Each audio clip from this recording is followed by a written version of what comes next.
Good morning students, welcome to the chemistry class. तो हमने आपका जो ये चैप्टर है स्ट्रक्चर ऑफ एटम, जितना आपका यूनिट टेस्ट में आएगा हमने आपका रिवाइज वहां तक कर लिया है। ठीक है, तो आज हम टॉपिक आपका नेक्स्ट स्टार्ट करेंगे। ठीक है, तो हमने अभी तक इस चैप्टर में आपका ये पढ़ा कि आपके एटम्स क्या हैं, सब एटॉमिक पार्टिकल्स क्या हैं आपके, ठीक है, इलेक्ट्रॉन्स क्या हैं, प्रोटॉन्स क्या हैं आपके, न्यूट्रॉन्स क्या हैं। फिर हमने डिफरेंट मॉडल्स के बारे में पढ़ा, थॉमसन मॉडल ऑफ एटम क्या है, रदरफोर्ड मॉडल ऑफ एटम क्या है। ठीक है, इन दोनों मॉडल्स की क्या लिमिटेशन थी कि स्टेबिलिटी ऑफ एटम को एक्सप्लेन नहीं कर पाए थे। ठीक है, तो इस आपकी लिमिटेशन को दूर करने के लिए आगे आया आपका नील्स बोहर। ठीक है, उसने कौन सा मॉडल दिया, बोहर मॉडल ऑफ एटम। ठीक है, तो इस बोहर मॉडल ऑफ एटम को समझने से पहले आपको यह समझना पड़ेगा कि इलेक्ट्रोमैग्नेटिक रेडिएशंस क्या होती है। ठीक है, क्यों इस टॉपिक को समझना पड़ेगा, because the interaction of matter with the electromagnetic radiation gives the information about the structure of atom। ठीक है, कि किसी मैटर के ऊपर जब आप इलेक्ट्रोमैग्नेटिक रेडिएशन को डालते हो तो इनकी जो interaction gives the information about the atoms. ठीक है, कि आपका जो मैटर है, मैटर के अंदर जो एटम्स प्रेजेंट है उनका आपका स्ट्रक्चर क्या है, इलेक्ट्रॉन्स का अरेंजमेंट कैसा है। तो इसलिए हमको इस टॉपिक को समझना पड़ेगा। ठीक है, इलेक्ट्रोमैग्नेटिक रेडिएशंस। ठीक है, तो ये इलेक्ट्रोमैग्नेटिक रेडिएशंस, ठीक है, ये क्या होती है आपकी, सबसे पहले तो ये ध्यान रखो, ये होती है ड्यूल नेचर की। क्या होती है ये, ड्यूल नेचर। ठीक है, ये ड्यूल नेचर का मीनिंग क्या होता है कि इलेक्ट्रोमैग्नेटिक जो रेडिएशन होती है इसके दो नेचर होते हैं, एक होता है वेव नेचर, एक आपका क्या होता है वेव नेचर, और एक आपका होता है पार्टिकल नेचर, एक आपका क्या होता है पार्टिकल नेचर। ठीक है, electromagnetic radiation consist of wave nature as well as particle nature. ठीक है, इनको बोलते हैं dual nature of electromagnetic radiation. ठीक है, इलेक्ट्रोमैग्नेटिक रेडिएशन का वेव नेचर भी होता है और पार्टिकल नेचर भी होता है। तो सबसे पहले हम ये डिस्कस करेंगे कि इलेक्ट्रोमैग्नेटिक रेडिएशन क्या होती है, वेव नेचर के बारे में आज हम डिस्कस करेंगे। ठीक है, तो आज का हमारा टॉपिक रहेगा wave nature of electromagnetic radiation. ठीक है, ध्यान से समझना है इसको।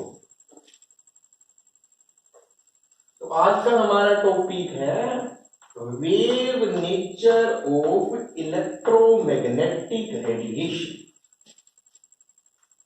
Wave nature of electromagnetic radiation.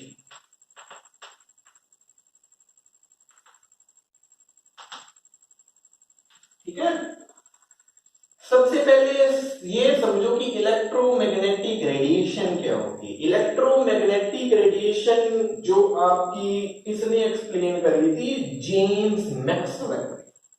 Maxwell scientist ने दी थी, जेम्स मैक्सवेल। ठीक है, इन 1870।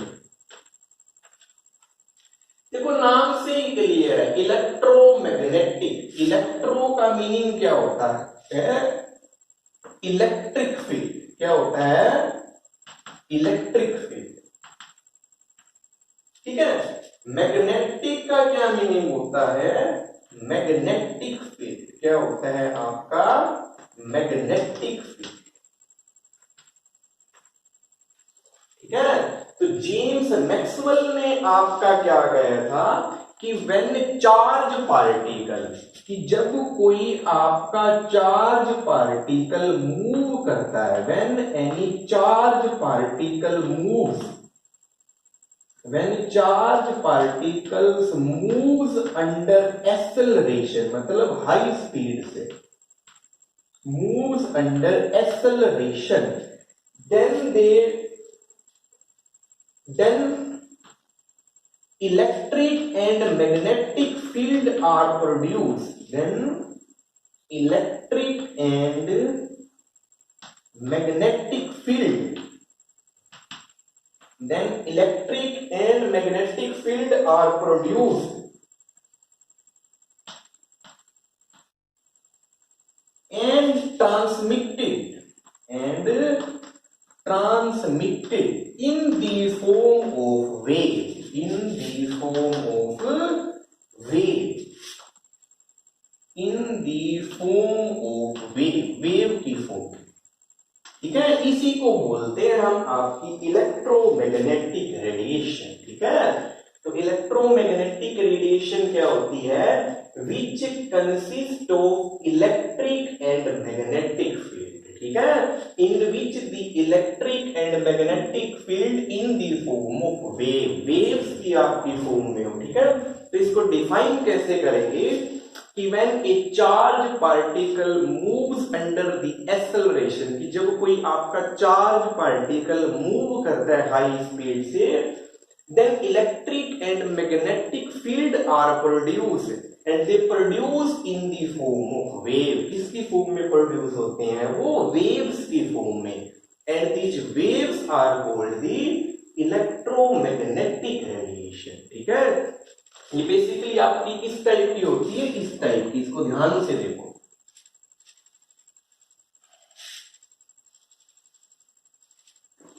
इलेक्ट्रोमैग्नेटिक रेडिएशन होती है आपकी इस टाइप की, जैसे मैं थोड़ी सी बना रहा हूं, इस टाइप से कहेंगे।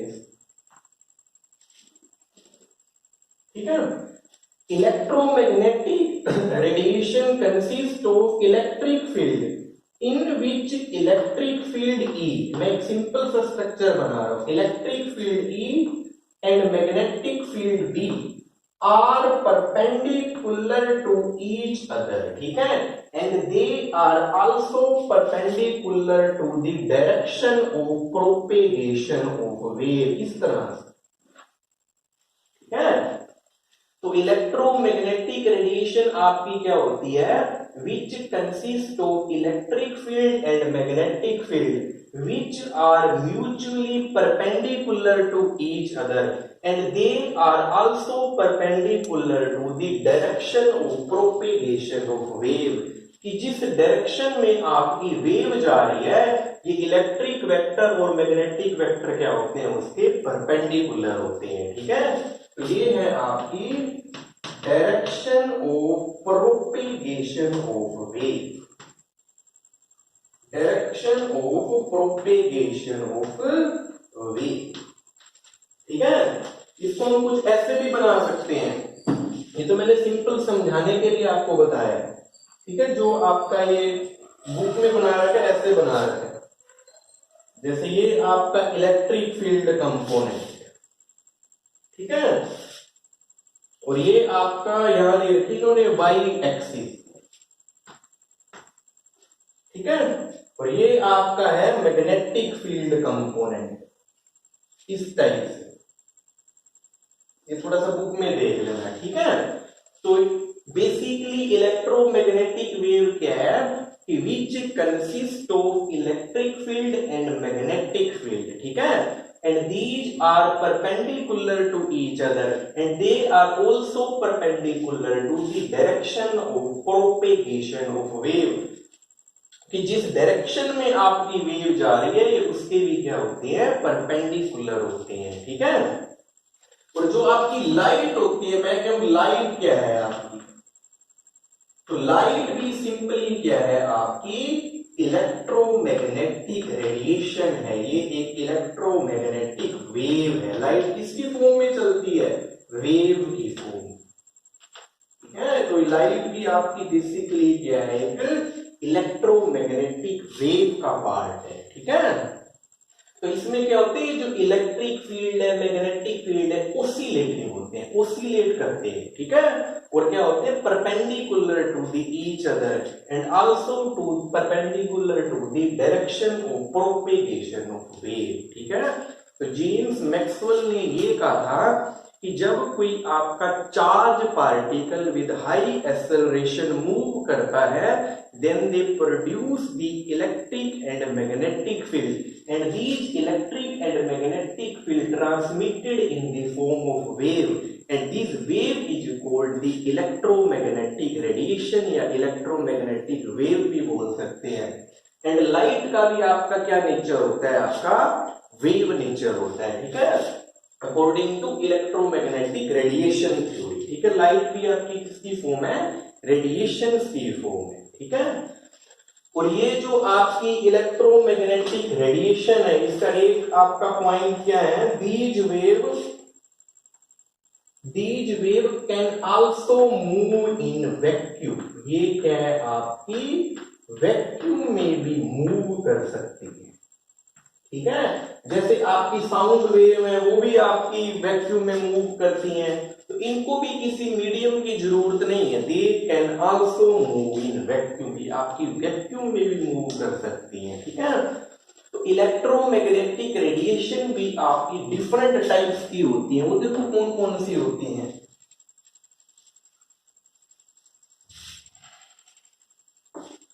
ठीक है, इलेक्ट्रोमैग्नेटिक रेडिएशंस आपकी होती हैं ये, जैसे गामा रे, एक्सरे, यूवी, ठीक है, अल्ट्रावायलेट, इंफ्रारेड, आईआर को कहते हैं इंफ्रारेड, माइक्रोवेव, एक आपकी होती है रेडियो वेव। कौन सी वेव होती है, रेडियो, ठीक है। ये आपकी बुक के अंदर एक ऐसे डायग्राम सा बना रखा है, इसको आप ध्यान से देख लेना, ठीक है। सारी की सारी इलेक्ट्रोमैग्नेटिक रेडिएशन लिखी हुई है, ठीक है। और इसको आप ध्यान से देखोगे ना, ऊपर की तरफ तो लिखी हुई है, ये देखो एक डेफिनेशन आती है हमारी इलेक्ट्रोमैग्नेटिक स्पेक्ट्रम, इलेक्ट्रोमैग्नेटिक स्पेक्ट्रम,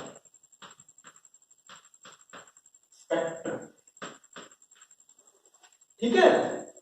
और जितनी भी आपकी ये इलेक्ट्रोमैग्नेटिक रेडिएशन है, इनको जो हम कैरेक्टराइज करते हैं, किन प्रॉपर्टी के बेस पर करते हैं, एक आपको इसके अंदर टर्म मिलेगी फ्रीक्वेंसी, ठीक है। फ्रीक्वेंसी का सिंबल होता है न्यू, इसको बोलते हैं न्यू, इसको बनाने की प्रैक्टिस कर लेना, ठीक है। न्यू थोड़ा सा वी टाइप में बनता है ये। एक होती है वेवलेंथ, एक क्या होती है, वेवलेंथ, इनकी भी हम पढ़ेंगे डेफिनेशन। वेवलेंथ का सिंबल होता है लैम्ब्डा, क्या होता है, लैम्ब्डा, ये वेवलेंथ का सिंबल होता है लैम्ब्डा, ठीक है। तो electromagnetic radiation characterise by the frequency and wavelength, ठीक है। अब जहां आप ये डायग्राम देखोगे, जहां आपकी इलेक्ट्रोमैग्नेटिक रेडिएशन लिखी है, उसमें ऊपर की तरफ लिखा हुआ है फ्रीक्वेंसी न्यू, नीचे की तरफ लिखा हुआ है वेवलेंथ लैम्ब्डा, ठीक है। इसको बुक में देख लेना। तो इलेक्ट्रोमैग्नेटिक स्पेक्ट्रम क्या होता है, इसकी डेफिनेशन ध्यान से देखो, the arrangement of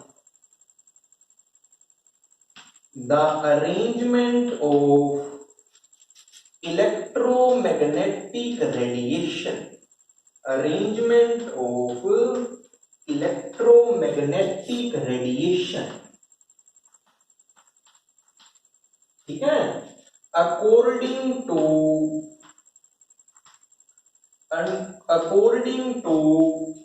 increasing order of wavelength, according to increasing order of wavelength, increasing order of wavelength and decreasing order of frequency, and decreasing order of frequency is called as electromagnetic spectrum। ये जहां पे आप diagram देखोगे, ऊपर आपकी frequency लिखी है, नीचे वेवलेंथ, ठीक है।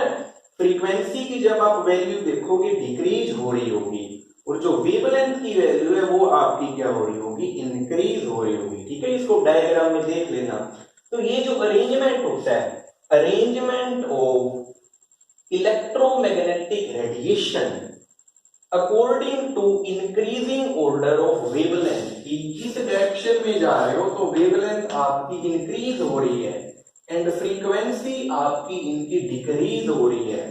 This arrangement is called the electromagnetic spectrum. ठीक है, तो ये डेफिनेशन ध्यान में रखना, what is electromagnetic spectrum, arrangement of electromagnetic radiation according to increasing order of wavelength and decreasing order of frequency is known as electromagnetic spectrum। ठीक है, तो ये जो आपकी हायर एनर्जेटिक रेज है, ठीक है, ये उससे कम है, ये आपकी हाई वेवलेंथ की है, ठीक है, और लो एनर्जेटिक है। ठीक है, तो इसकी डेफिनेशन को समझना कि व्हाट इज इलेक्ट्रोमैग्नेटिक स्पेक्ट्रम। ठीक है, arrangement of electromagnetic radiation according to increasing order of wavelength and decreasing order of frequency is known as electromagnetic spectrum. तो अब हम ये समझते हैं ये फ्रीक्वेंसी क्या होती है, वेवलेंथ क्या होती है। ठीक है, इससे आपको और क्लियर हो जाएगा। फ्रीक्वेंसी,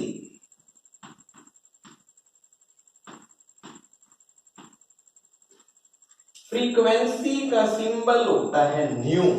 ठीक है, इसकी जो डिस्कवरी करी थी किस साइंटिस्ट ने, इसकी जो यूनिट होती है, यूनिट ध्यान रखो क्या होती है, हर्ट्ज। हर्ट्ज, ठीक है, ये लिखते हैं हर्ट्ज, HERTZ, हर्ट्ज। ठीक है, किस साइंटिस्ट के नाम पर दी गई है, हेनरिक हर्ट्ज। Heinrich hertz. ठीक है, और फ्रीक्वेंसी आपकी क्या होती है, फ्रीक्वेंसी की क्या डेफिनेशन है, number of waves, number of wave, ठीक है, that pass A given point, that pass a given point in 1 second, in 1 second is called frequency। ठीक है, कि एक पॉइंट से एक सेकंड में कितनी नंबर ऑफ वेव पास कर जाती हैं, that is known as frequency। ठीक है, number of wave that pass A given point in 1 second. ठीक है, कि एक पॉइंट से एक सेकेंड में कितनी नंबर ऑफ वेव पास कर रही हैं, that is known as frequency. इसकी यूनिट होती है हर्ट्ज। ठीक है, इस साइंटिस्ट ने डिस्कवर करी थी हेनरी हर्ट्ज, उसी के नाम पर ही रखी गई है। ठीक है, एक है आपकी वेवलेंथ, लैम्ब्डा, वेवलेंथ, इसको लिखते हैं लैम्ब्डा से। ठीक है, इसकी जो यूनिट होती है वो किसकी यूनिट होती है, जो लेंथ की यूनिट होती है। ठीक है, लेंथ की एसआई यूनिट क्या है, मीटर, तो वेवलेंथ की एसआई यूनिट क्या होती है, मीटर। लेंथ की सीजीएस यूनिट क्या है, सेंटीमीटर, तो वेवलेंथ की सीजीएस यूनिट क्या होती है, सेंटीमीटर। तो वेवलेंथ आपकी किसके इक्विवेलेंट होती है, लेंथ की। ठीक है, तो जो लेंथ की यूनिट है वही किसकी यूनिट होती है, आपकी वेवलेंथ की यूनिट होती है। ठीक है, तो इसमें एक बात और मेरे को क्या बतानी थी आपको, एक ये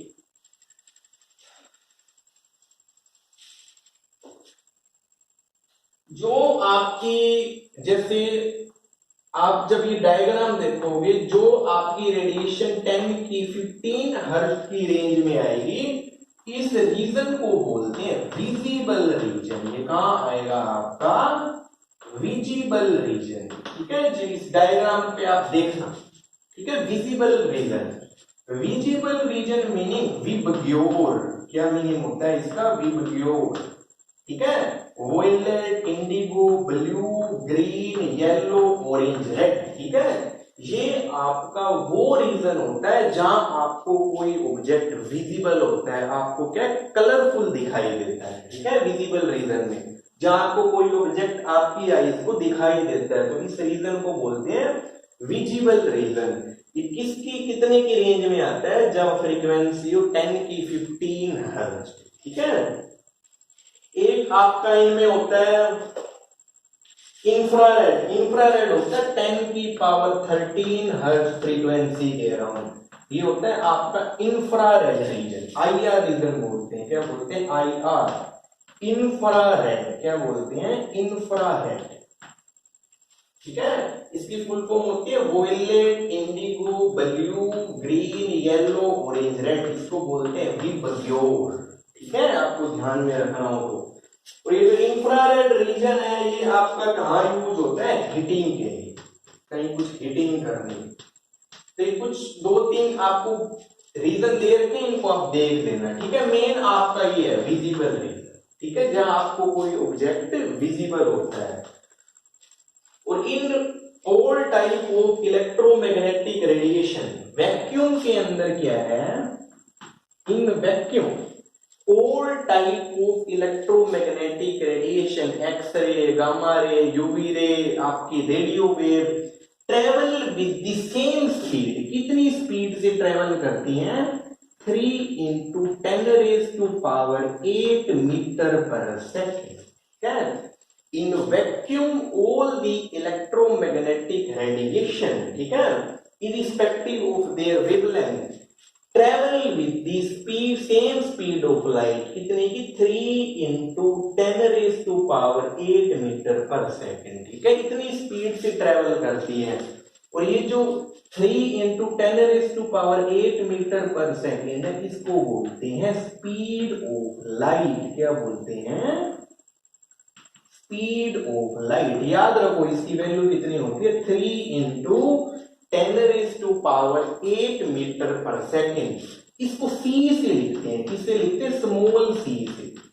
3 × 10⁸ मीटर पर second is called speed of light, ठीक है।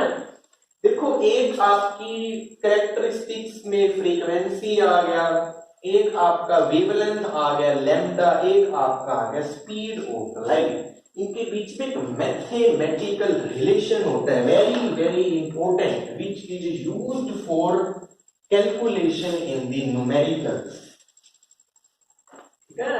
क्या रिलेशन है आपका, frequency equal to nu equal to c by lambda, nu equal to c by lambda, frequency equal to speed of light divide by lambda, ठीक है। तो आपको wavelength given है, स्पीड ऑफ लाइट आपको पता ही है 3 × 10⁸ मीटर पर सेकेंड है, आप फ्रीक्वेंसी निकाल सकते हैं, ठीक है। आपको फ्रीक्वेंसी गिवन है तो आप वेवलेंथ निकाल सकते हैं। तो ये इनके बीच में क्या होता है, आपका रिलेशन होता है, nu is equal to c by lambda, ठीक है। या यूं भी कह सकते हो C equal to nu lambda, जैसे आपको याद रखना हो वैसे याद कर सकते, ठीक है। एक और आपकी क्वांटिटी आती है, देखो इसमें न्यू फ्रीक्वेंसी है, C speed of light, lambda आपकी वेवलेंथ, ठीक है। रिलेशन याद रखना बहुत इंपॉर्टेंट है, आपका न्यूमेरिकल्स में यूज हो सकता है। एक आपका डेफिनेशन आती है, what is wave number, what is wave number, ठीक है। वेव नंबर क्या होते हैं आपके, wave number is defined as number of wavelength, per of length पर यूनिट लेंथ, क्या होता है, पर यूनिट लेंथ, ये होती है आपकी वेव नंबर, ठीक है। वेव नंबर क्या होते हैं आपके, या यूं भी कह सकते हो, वेव नंबर को इस सिंबल से शो करते हैं, फ्रीक्वेंसी का न्यू, इसके ऊपर बार लगा देते हैं, क्या लगा देते हैं, एक बार लगा देते हैं, डैश, ठीक है। तो वेव नंबर आपका क्या होता है, नंबर ऑफ वेवलेंथ, ठीक है, पर यूनिट लेंथ, ठीक है। जो इसकी यूनिट आपकी होती है वेव नंबर की, वो क्या यूनिट होती है, reciprocal to the unit of wavelength, ठीक है, reciprocal of wavelength unit, wavelength की आपकी क्या यूनिट होती है, जो लेंथ की यूनिट होती है मीटर, उसका रेसिप्रोकल कर दो 1/मीटर, तो क्या आ जाएगा मीटर इनवर्स। तो वेव नंबर की क्या यूनिट होती है, मीटर इनवर्स। अगर वेवलेंथ को सेंटीमीटर में ले रहे हो तो वेव नंबर की क्या यूनिट आ जाएगी, सेंटीमीटर इनवर्स। तो wave number is just the wave number unit just the reciprocal of wavelength unit, ठीक है। वेवलेंथ की यूनिट आप मीटर ले रहे हो तो वेव नंबर की मीटर इनवर्स बन जाएगी। वेवलेंथ की आप सेंटीमीटर ले रहे हो तो वेव नंबर की सेंटीमीटर इनवर्स बन जाएगी, ठीक है। वेव नंबर को शो करते हैं न्यू बार से। वेव नंबर क्या होता है, नंबर ऑफ वेवलेंथ पर यूनिट लेंथ, कि एक यूनिट लेंथ में कितनी नंबर ऑफ आपकी ये वेवलेंथ है, ठीक है। तो इसको क्या बोलते हैं, वेव नंबर। तो ये था, इसके आपके आगे एक तो ये डायग्राम को अच्छे से देख लेना, ठीक है। और आपके आगे 2-3 न्यूमेरिकल्स हैं इस फॉर्मूले पे base, nu is equal to c by lambda. किसी में आपसे वेवलेंथ निकालनी पूछेंगे, किसी में आपसे फ्रीक्वेंसी निकालनी पूछेंगे, ठीक है। तो इनके आप ये न्यूमेरिकल्स हैं, ट्राई कर लेना, ये आपके एंट्रेंस में पूछे जाते हैं इस फॉर्मूले बेस पे, ठीक है। तो ये प्रैक्टिस कर लेना। तो इसमें हमने यही पढ़ा आपका कि इलेक्ट्रोमैग्नेटिक आपकी रेडिएशंस क्या होती हैं, ठीक है। वेव नेचर ऑफ इसके बारे में पढ़ा है, इलेक्ट्रोमैग्नेटिक रेडिएशंस के, ठीक है। Electromagnetic radiation consist of electric field and magnetic field and they are perpendicular to the each other and also perpendicular to the direction of propagation of wave, ठीक है। और जिस वेव को कैरेक्टराइज करते हैं जो parameter, wavelength, speed of light, frequency क्या होती है, इनके बीच में क्या रिलेशन है, व्हाट इज इलेक्ट्रोमैग्नेटिक स्पेक्ट्रम, ये डिफरेंट इलेक्ट्रोमैग्नेटिक रेडिएशन को अरेंज करना in increasing order of wavelength and decreasing order of frequency is known as electromagnetic spectrum. उसके अंदर आपका एक विजिबल रीजन होता है, इंफ्रारेड रीजन होता है, यूवी रीजन होता है, आईआर होता है, ठीक है। रेडियो वेव है, एक्सरेज है, गामा रेज है। तो आप डायग्राम अच्छे से देख लेना, तो इसके आप न्यूमेरिकल्स ट्राई कर लेना, ठीक है। और कोई भी आपको डाउट हो यहाँ तक पढ़ना, कुछ समझ में ना आए तो मुझसे पूछ लेना। Thank you.